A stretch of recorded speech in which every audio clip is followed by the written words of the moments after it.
اہل سنت السلام علیکم ورحمۃ اللہ تعالی وبرکاتہ۔ محرم الحرام شریف کا وہ بابرکت اور باعظمت مہینہ بس چند دن دور ہے جس کے دامن میں بہت سی اسلامی تاریخیں موجود ہیں۔ ان تاریخوں میں امت محمدیہ صلی اللہ علیہ وسلم کے لیے ایک بہت ہی دردناک، کربناک، خوفناک لیکن ہمت و طاقت سے لبریز، صبر و وفا، جذبہ ایثار سے معمور تاریخ کربلا شریف ہے۔ 10 محرم الحرام شریف کو یوں تو بڑے واقعات پیش آئے،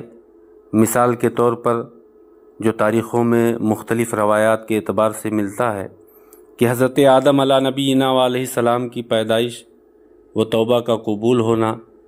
حضرت ابراہیم علیہ نبینا علیہ الصلاۃ والتسلیم کو خلیل اللہ کا لقب ملنا،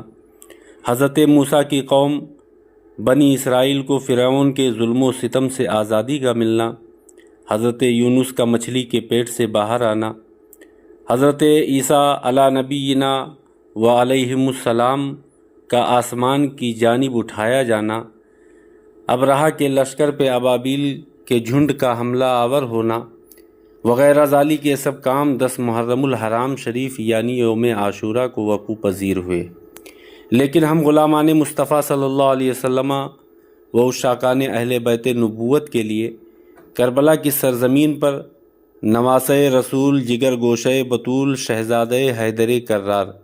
امام علی مقام، سید الشہداء، جنتی جوانوں کے سردار، آقائی و مولائی حضور سیدنا امام حسین رضی اللہ تعالی عنہ اور ان کے اہل خانہ و جانثاروں کے ساتھ جو واقعہ 10 محرم الحرام شریف کو پیش آیا وہ بہت ہی دلسوز لیکن صبر و رضا، ہمت و طاقت سے لبریز واقعہ ہے۔ امام علی مقام کو دھوکے سے کربلا بلایا گیا، بھوکا پیاسا رکھ کے یوم عاشورہ کو شہید کر دیا گیا اور کچھ کو قید و بند کی صعوبتوں میں ڈالا گیا۔ امام علی مقام اور آپ کے رفقا نے اپنی اور اپنے گھر والوں کی قربانی تو پیش کر دی لیکن باطل کے ہاتھ کسی صورت بیعت نہ فرمائی۔ اس لیے ہم کہتے ہیں مظلوم ضرور تھے لیکن مجبور نہیں، کیونکہ ایک بیعت پر یزیدی سب کچھ دینے کو تیار بیٹھے تھے لیکن واہر امت آقا امام حسین کی سرداد نداد دست در دست یزید، حقہ کی بنائے لا الہ ہست حسین، قتل حسین اصل میں مرگ یزید ہے، اسلام زندہ ہوتا ہے ہر کربلا کے بعد۔ احباب گرامی وقار یاد رکھیں، اس ماہ مبارک کے آتے ہی بہت سے لوگ افراط و تفریط کے شکار ہو جاتے ہیں۔ کچھ بدبخت اہل بیت اطہار کی محبت کا مطلب صحابہ رضوان اللہ تعالیٰ علیہم اجمعین کی شان میں گستاخی و تبرہ سمجھ بیٹھتے ہیں، اور کچھ مردود دفاع صحابہ کے نام پہ اہل بیت اطہار کی گستاخیوں کے مرتکب ہو جاتے ہیں۔ لیکن الحمدللہ ہم اہل سنت و جماعت اعلیٰ حضرت کے ماننے والے اعلیٰ حضرت کی زبانی یہی دل میں رکھتے ہیں اور لوگوں کو پیغام دیتے ہیں کہ اہل سنت کا ہے بیڑا پار، اصحاب حضور نجم ہیں اور ناؤ ہے عطرت رسول اللہ کی۔ اور اعلیٰ حضرت کے بھائی استاذ زمن علامہ حسن رضا خان علیہ رحمت و رضوان کی زبانی اہل بیت اطہار کی شان و داستان کربلا یوں بیان کرتے ہیں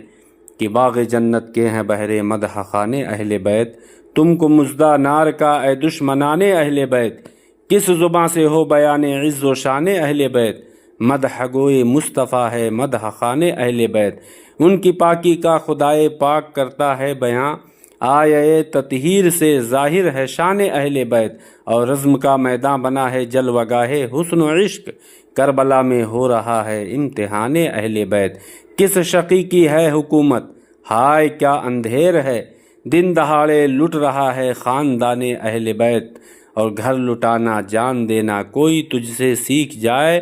جان عالم ہو فدا اے خاندان اہل بیت، اہل بیت پاک سے گستاخیاں بے باکیاں،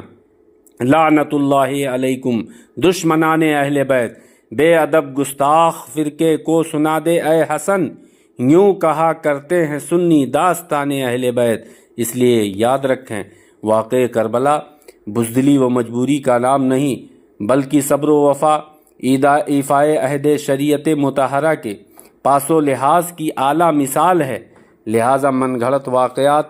سینہ کوبی، مروجہ تعزیہ داری، ڈھول تاشا تماشا، فضول رسومات سے خود بھی بچیں اور اپنے اہل خانہ کو بھی بچائیں۔ ایمان و عقیدہ، نماز روزہ، حج و زکوٰۃ کا مکمل خیال رکھیں، باطل کا کسی صورت ساتھ نہ دیں۔ یہی کربلا شریف سے ہمیں پیغام ملتا ہے، اس لیے ہم دعا کرتے ہیں کہ اللہ تعالی ہمیں اہل بیت پاک و صحابہ کی محبت میں جلائے اور انہی کی محبت میں اٹھائے۔ کیا بات رضا اس چمنستان کرم کی، زہرا ہے کلی جس میں حسین اور حسن پھول۔ پیارے حبیب کو پکار، پیارے نبی کا نام لے، دامن مصطفیٰ میں آ، پائے رسول تھام لے۔ میں محمد عمار رضا صدیقی حشمتی مصباحی، خادم دارالعلوم مخدومیہ، رودولی شریف، ضلع اجودھیا۔